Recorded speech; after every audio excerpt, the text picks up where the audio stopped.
जिन छात्रों को जानना है कि 2023 में एनएमएमएस में कौन से विज्ञान के प्रश्न आए थे, आइए मैं उन सब प्रश्नों का उत्तर आपको बताता हूँ। ये पिछले साल का पेपर है सेट 2023 का। इसमें प्रश्न संख्या 91 से लेकर के और 125 तक की जो संख्या होगी वो विज्ञान के प्रश्नों की होगी। एक एक करके हम हल करेंगे इन प्रश्नों को और देखते हैं कि पहला प्रश्न क्वेश्चन नंबर 91 ये आपके सामने आ गया, कौन सा इसका उत्तर होगा। एक एक करके हम लोग इसको हल करेंगे। पहला है खाने के सोडे का रासायनिक सूत्र क्या है। 4 ऑप्शन इसके लिए आए थे, पिछले साल 2023 का पेपर है। पहला Na2CO3 सोडियम कार्बोनेट, दूसरा NaHCO3 sodium bicarbonate, ammonium hydroxide और NaOH। तो इसका ऑप्शन संख्या सेकंड सही हो जाएगा, सोडियम हाइड्रोजन कार्बोनेट। अगला है एक रासायनिक परिवर्तन का उदाहरण है। भाई रासायनिक परिवर्तन होता है जिसमें नया परिवर्तन बन जाता है, तो कौन सा है इसमें? चारों ऑप्शन देखने के बाद हो जाएगा लोहे में जंग का लगना। अगला क्वेश्चन है किसी तत्व के समान परमाणु क्रमांक, मतलब परमाणु क्रमांक समान हो और परमाणु भार अलग अलग, तो उसको हम क्या बोलते हैं? समस्थानिक कहते हैं। चारों ऑप्शन देखिए और ये ऑप्शन संख्या फर्स्ट सही हो जाएगा इसका। समस्थानिक वो है जिसके परमाणु क्रमांक क्या होते हैं? समान होते हैं और परमाणु भार अलग अलग होते हैं। आइए क्वेश्चन नंबर हम लोग 94 पे चलते हैं। क्वेश्चन नंबर 94 क्या है? जिप्सम अयस्क है। 4 ऑप्शन है, आयरन, कैल्शियम, कॉपर और जिंक। तो इसका जिप्सम का जो सूत्र होता है वो CaSO4 × 2H2O होता है, यानी ये कैल्शियम का एक अयस्क जिप्सम हमारा है। जल में ऑक्सीजन की हम सब जानते हैं संयोजकता कितनी होती है? 2, तो इसका ऑप्शन संख्या सेकंड सही हो जाएगा। इसी तरीके से निम्न में से प्रोटॉन और इलेक्ट्रॉन की संख्या का कौन सा सेट क्लोराइड आयन मतलब Cl- के लिए, वैसे Cl का एटॉमिक नंबर यानी परमाणु क्रमांक 17 होता है, यानी 17 इलेक्ट्रॉन और 17 प्रोटॉन होने चाहिए, लेकिन चूंकि यहाँ पर एक माइनस चार्ज लगा हुआ है मतलब इलेक्ट्रॉन एक और गेन कर लेगा, मतलब इलेक्ट्रॉन की संख्या 17 की जगह 18 हो जाएगी और प्रोटॉन रहेंगे 17। तो कौन सा ऑप्शन है? प्रोटॉन 17 और इलेक्ट्रॉन 18, यानी ऑप्शन संख्या चौथा सही हो जाएगा। निम्न में से कौन सा प्रोड्यूसर गैस है? तो ऑप्शन संख्या 1, 2, 3 तीसरा सही हो जाएगा। CO और नाइट्रोजन का जो मिक्सचर होता है उसी को हम क्या कहते हैं? नाइट्रोजन कहते हैं, प्रोड्यूसर गैस कहते हैं। नेक्स्ट क्वेश्चन नंबर 98 आ गया आपके स्क्रीन पर। निम्न में से कौन सा असंतृप्त हाइड्रोकार्बन है? छात्रों आपको बता दें जिनमें सिंगल बॉन्ड होते हैं, यानी CnH2n+2 का फार्मूला होता है, जैसे मेथेन, एथेन, प्रोपेन, ये सारा हमारा संतृप्त हाइड्रोकार्बन है। और जो डबल बॉन्ड या ट्रिपल बॉन्ड होते हैं उनको हम असंतृप्त कहते हैं। तो आप देख रहे हैं मेथेन, एथेन और प्रोपेन ये तीनों एक जैसे हैं। हमारा एथिलीन जो है डबल बॉन्ड होता है और इसलिए आंसर यही होगा, और इसी को हम एथिलीन हो या इथाइन हो, यही सारे हमारे असंतृप्त हाइड्रोकार्बन के अंतर्गत आते हैं। अगला प्रश्न क्वेश्चन नंबर 99 है।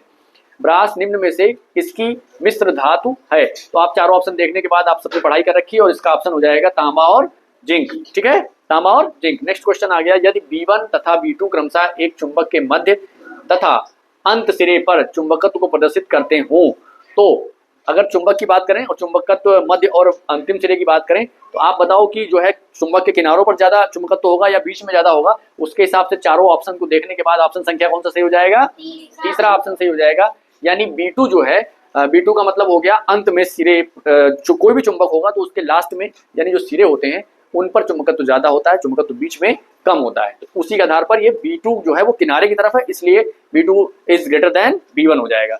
क्वेश्चन नंबर 101, यदि गैस तथा द्रव्य में ध्वनि का वेग क्रमशः x1 तथा x2 हो, तो आप बताओ कि गैस में ध्वनि का वेग ज्यादा होगा या द्रव्य में ज्यादा होगा? तो इसके ऑप्शन चारों दिए गए हैं। वैसे आप बता दो कि गैस में ज्यादा होगा ध्वनि का चाल, गैस में ध्वनि ज्यादा तेज चलेगी कि द्रव में चलेगी कि ठोस में चलेगी? अगर ठोस भी होता तो आप जानते हैं कि ठोस में द्रव का चाल, ध्वनि का चाल सबसे ज्यादा होगा, उससे कम द्रव में, और सबसे कम किसमें? गैस में। तो इन चारों ऑप्शन को देखने के बाद आंसर संख्या कौन सा सही हो जाएगा? पहला सही हो जाएगा, फर्स्ट ऑप्शन सही हो जाएगा। नेक्स्ट क्वेश्चन नंबर 102, 102 क्वेश्चन आ गया आपके स्क्रीन के लिए, ये देखिए आ गया 102। मानव नेत्र का लेंस निम्न में से कौन सा होता है? हम सब जानते हैं अभिसारी, जिसको उत्तल लेंस कहते हैं, और उत्तल लेंस जो होता है वही हमारे नेत्र लेंस कहलाता है। आंख में यही लेंस पाया जाता है। निम्न में से कौन सा मिलान सही है? आप जानते हैं पंखे की ब्लेड की गति, देखिए पंखा चल रहा है और वो क्या है, वृत्तीय गति में जो है वो गति करता है। तो हमें लग रहा है पहला ही ऑप्शन सही पूछा गया है, तो पहला ही ऑप्शन हमें सही मिल गया है, तो हमें आगे बहुत ज्यादा जानने की जरूरत नहीं है। पंखे की ब्लेड वृत्तीय गति करती है। ऊष्मीय ऊर्जा का मात्रक joule metre, degree Celsius, kilogram, joule, तो पहला ही ऑप्शन देखो एकदम सही लग रहा है।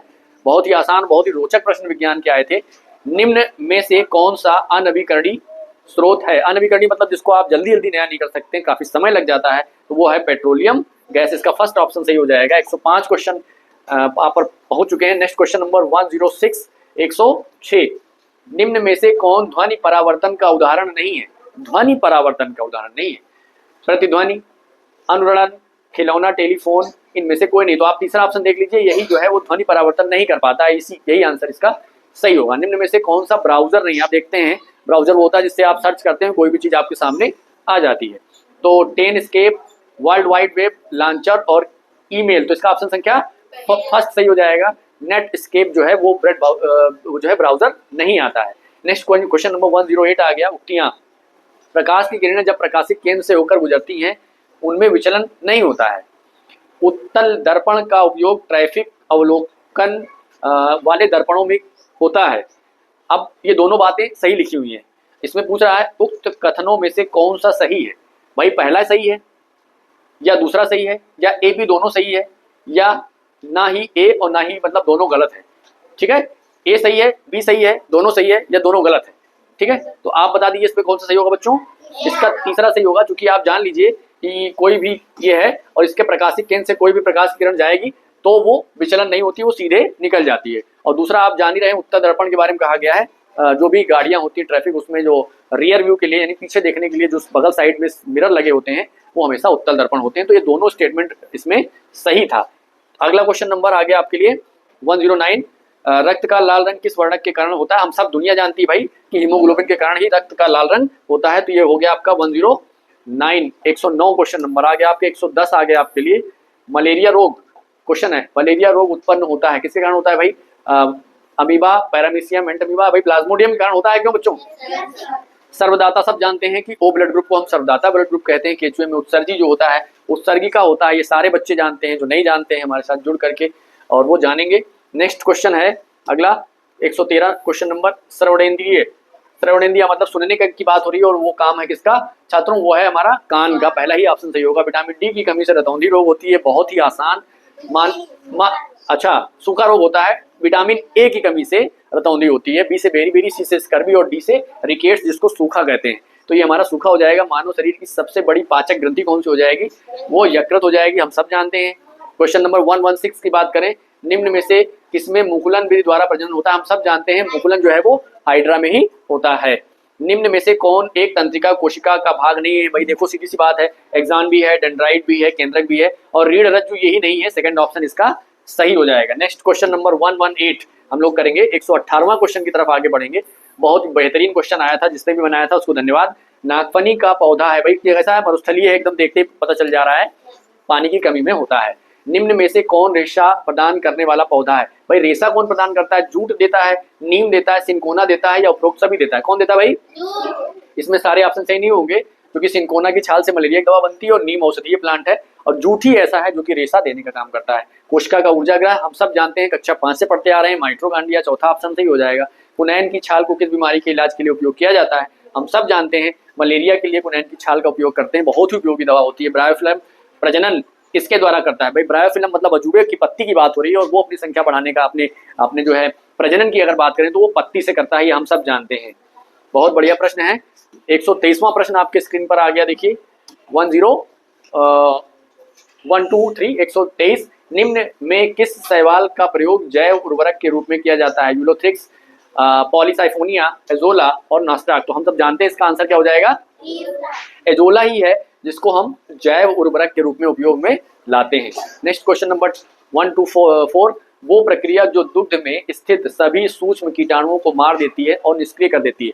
दूध को लंबे समय तक सुरक्षित रखना है तो उसका पाश्चुरीकरण कर दीजिए और ऑप्शन ढूंढ लीजिए इसमें कहाँ है पाश्चुराइजेशन का।